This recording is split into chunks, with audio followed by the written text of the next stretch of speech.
here. We're gonna take a look. We're gonna dive in to last match's issues and like things that held our team back a lot, and just simple ways to get around that.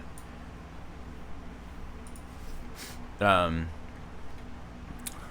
still structuring this type of stuff for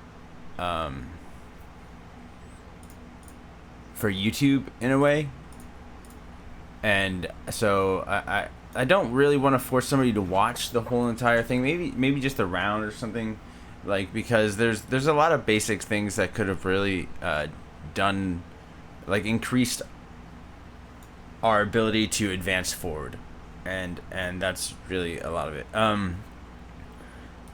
First, I'm just gonna highlight some problematic areas that were very obvious to me.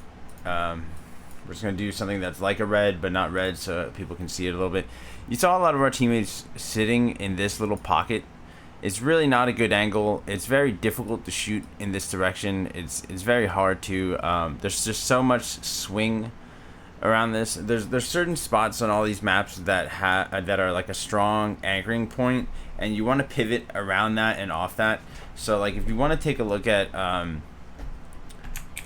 the easiest way to get out of this bubble or this pocket where players get stuck is don't go there. Don't put yourself in that position. The route that you would like to take as a unit, as a full squad on King's Row off the start to maximize your efficiency and the safetiness of your team and your success would be to do this. You come out, there's a spawn door right here. You're going to come out this side. You're going to go here, you're going to go here, and then you come here, and you go up and around in here. And what this does is that means that no matter where these guys are looking, the only spot that you are weak in that first moment is right here. And, you know, obviously a little bit through the windows here, and here, and potentially someone waiting inside of here. But 1v6 versus Sombra, she's not gonna do anything. You know, 1v6 versus Tracer, 6v2 versus Sombra Tracer, like there's no realm where if you take your team and take this route that whoever is waiting in there has an advantage, even if it's 6 players from the enemy team, because all you have to do is navigate one kill, and that immediately means that they have to, their next spawn point is from over here, so they have to travel from that far. So that's gonna, you know what I mean, that's an advantage. You whittle off that, you work off that. So there's just to cover that topic really quick. And then if you want to continue moving, what you do is you come in here and you go around here, you go here, and you go here. Now you can keep a player inside this area, somewhere like this, as you're transitioning, but you need to be careful about any flanks and stuff like that. So if you're just unsure of where everyone on the enemy team is, you just want to be careful of this area. So you don't want to leave like a solo Zenyatta up there or something like that unless you know what's going on. And if you see somebody coming in from this way, you can just drop and cross. But ultimately, you should be able to obtain some pressure onto the point if they are out in the open like this. And the goal here is, once you reach this ledge, to kind of pick and just poke with your high ground and with your advantage and with your safety of your unit, and just try to see what you get. And sometimes, based on enemy positioning, if they're like all out here in the open, you know, you might get a kill straight up off of just being on this ledge. Now, if you're playing like a pro team and they're like clustered together and not giving you an opening, that's fine, because this is only the beginning of your push. So it's just kind of like a stop and checkpoint. You really don't want to hang out there for too long, because you're just going to be stalling and wasting a lot of time. The goal is to get across here, get in here, get up here, and then start to move your way into this location, because this is the point that controls this whole first checkpoint. It's this point's weakest spot is from a flank. But other than that, you have these sight lines, which I'm gonna do in just like maybe like a lighter blue, just so you can kind of see. You have these sight lines here, which can not only keep you safe, but they can also control the point. Another thing to keep in mind on this is also where you'll see me start defensive setups from, and all that stuff. Now, we didn't even reach that far in. What kept happening is our team would come out of the spawn, and we're gonna use we'll just use like the pink or whatever to emulate what my team was doing. Whoops, we're still using a line. We'd like this is the route you commonly see from players, and they get stuck right here, and they don't, and you have players dying here, and other people just like, you know, comboing out corners, and it's very sharp. There's like a very quick 90-degree, like, you know, or even more than that, turn where you're just like stuck here, and the angle isn't good. You're out in the open. There's nothing to reposition behind. Here, if you saw, I was able to use long lines of sight, but also with a step or two be out of the line of sight.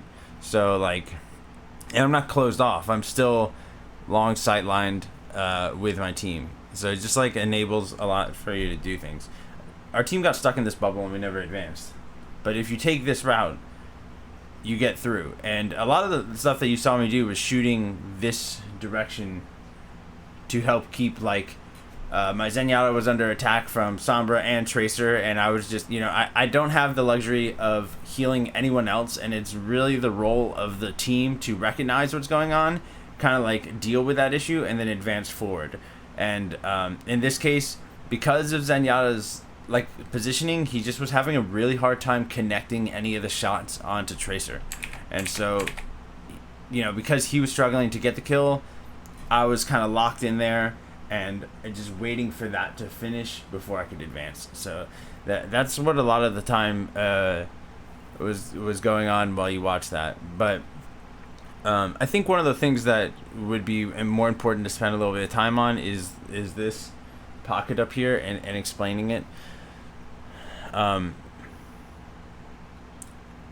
of the things that is hard to grasp from these overhead maps is the elevation that is there, and the way that it comes into play, and the safety that it has behind it. And yeah, I mean, there was a King. This is a very recent thing. The Gladiators made a play on King's Row on the first checkpoint that first like gave people a lot of awe and shock in the success that it had, and like, oh my gosh, it's so amazing.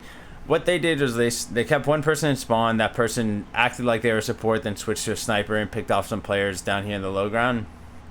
Yo, what's up, witness? And then meanwhile they did some little sneak around thing, and then came all the way around behind the enemy team here, and then took this spot away. The reason why that was successful is because the defending team was not up here. The defending team was just sitting on the checkpoint. So what did they do? The defending team kind of fanned out in this fashion. They were like in here and fanned out here, and that just left like an open line of shot for the sniper. That is only successful because the defending team is out in the open, not on the strong point that controls the point. So like every King of the Hill map or section in this game has a defining anchor point that is stronger than the point. Oh, this is the other thing I wanted to talk about. So when you're in this, and this kind of speaks to the structure of this first checkpoint as well, but when you're in this area, and we'll use blue because we'll use blue as like good, green and blue for good things. When you're in here, and the reason why the defending team can hold defense here is because 3/4 of this checkpoint is theirs, and 1/4 it belongs to the offensive team, and that's something that I think we'll find consistent with this game in other across the way. This is the breakdown of the point. And if you play by this setup and you understand how this works, you start to understand how how it functions, and you can start to apply this knowledge to other checkpoints and to other things and to a lot of cool stuff, and you can start to do a lot with it. But often, well, not often, every single time, this is really how this breaks down. The defending team should control this corner, and this corner, and they should set up to function that way and allow the attacking team to have 1/4 of this. They're not going to be able to sustain that, and that's where the real game becomes, is that the defending team has more real estate and in a stronger location, and it's up for the offensive team to come up with a creative way to do that. And the way that they do that is to start to flip the map and start to take that spot. You cannot change the walls or the structure in this game. You can place a wall like May, and you can use a teleport to move around, but you can't adjust the map. You can't morph the map. You can't adjust the geometry that already exists. And that's something that seems to be completely missing in Overwatch gameplay, all the way to the very top. And that has a trickle down effect to it, which affects your silver or platinum or bronze games and all that stuff. And this knowledge is important to those levels too, but may be more difficult to incorporate on a daily basis because of what you just saw in my last game, where if your teammates don't understand this knowledge, then it's hard for them to really incorporate and excel with. But the important thing is not about that, and it's not about your ranked matches. It's about your ability to see and understand this stuff so that you can excel in that. And hopefully ranked improves over time, but if it doesn't, it's not the end of the world. What you can do is start investing your time in tournaments, find little local stuff to be incorporated in, find teams to play with and practice with that are not in the ranked ladder, and really work on these things. And when you do play solo queue, just focus on improving your ability to network within this knowledge that you now have. I'm going to relate this to another game, and so I've recently started playing Dragon Ball FighterZ, and obviously it's a fighting game. The actual gameplay, not so relatable, but the structure of the system that is in there can maybe put some perspective on things. There's a ranked system in Dragon Ball Z. If you are at the top of that, that is good for you. But at the same time, there are literally hundreds of thousands of people that are just practicing at local LAN centers and practicing against their friends and practicing all these things. And the tournaments are really where the money shines in terms of, does this guy know how to play? How many hours do you invest into grinding the rank system, or who you play against in that, or who you play against to obtain that rank? Like, that stuff doesn't win you tournaments, and that's kind of what I'm getting at here, is that it's similar. And so I just want people to take a little bit of focus off of what the number next to your name says and start to open up your eyes to what's actually going on in the game that you're playing, and start to incorporate this stuff and elevate your own gameplay. Now, this type of strategy goes on throughout the rest of the map. You could see how effective. I don't know how much of you guys watched the last game. I may not even include like the defensive portion in it, just for a time's sake, in this YouTube video if I do post this. But the strength of the map continues to lie down here, and with the strong point being here. And if you want to, you can even break this down like this. And the strength of every checkpoint that we're talking about a payload now, because once you capture the point, it turns into a payload. You escort the payload down the map. Is on this back corner. The last corner of the checkpoint is where the strength lies. This right here is all high ground. It's going to allow you to stay out of the mess of damage and really incorporate nice, strong angles that like over your opponent. I do have a gameplay of May where I was playing on this, where I manipulate these things to use this, like, reverse engineer that against the enemy team that I'm playing, and I'm just wreaking havoc. So I think I might put that up on YouTube as well, just for someone to watch. But anyways, so that kind of gives some insight to how this works. A lot of people you see just kind of play it completely different than this. So if this is the first time you're hearing this information, just understand that if you just grasp some of it, that's okay, you know.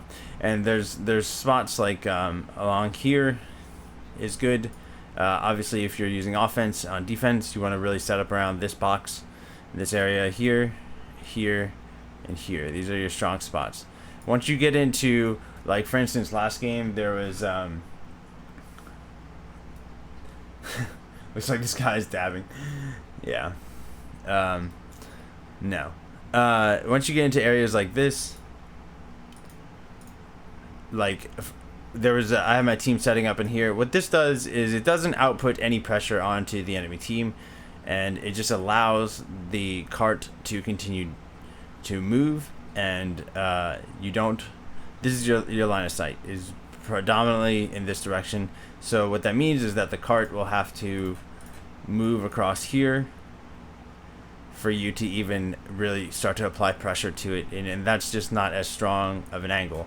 But if you are in this area and incorporating slightly maybe this corner as well, you have the line of sight goes from here and it goes from here, and you can stop the payload right here, and that allows you to do that in a lot healthier fashion. Also, you are off the ground here, and there's some things to use as cover and that kind of stuff, so you're not just sitting in the basque of stuff. Like if Tracer wants to come get you, she needs to come in through this doorway, or you know, come across, or go. She can't even go straight up here. She'd have to go all the way around.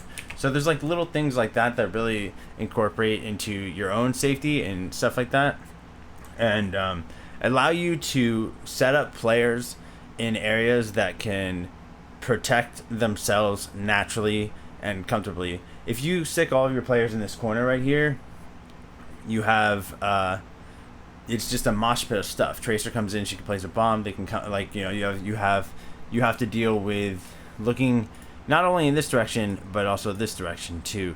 So it's just like it's not a healthy spot to be. So looking at this last checkpoint, you can kind of see how that works a little bit better, hopefully. And this is cool. I'm gonna do more of this stuff and really start to help others, and you know, just start to explain some of this. And if you wanted to draw the V, because one of the things that we've been talking about is that each payload checkpoint is in the shape of a V, and you want to play around the back of it, it's going to be something like that. This is your stronger area. This is obviously, it gets weaker as you push out. You start your fights from back here, and then you can work outward. And you start your fights from here, and you can work outward.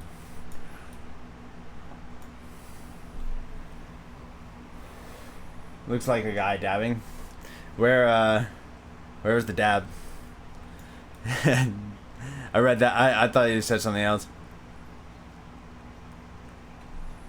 Somewhere on this cartoon of drawing and stuff. But I mean, that's just some Kings Row layout, and hopefully you guys enjoyed this, or this helped break things down a little bit.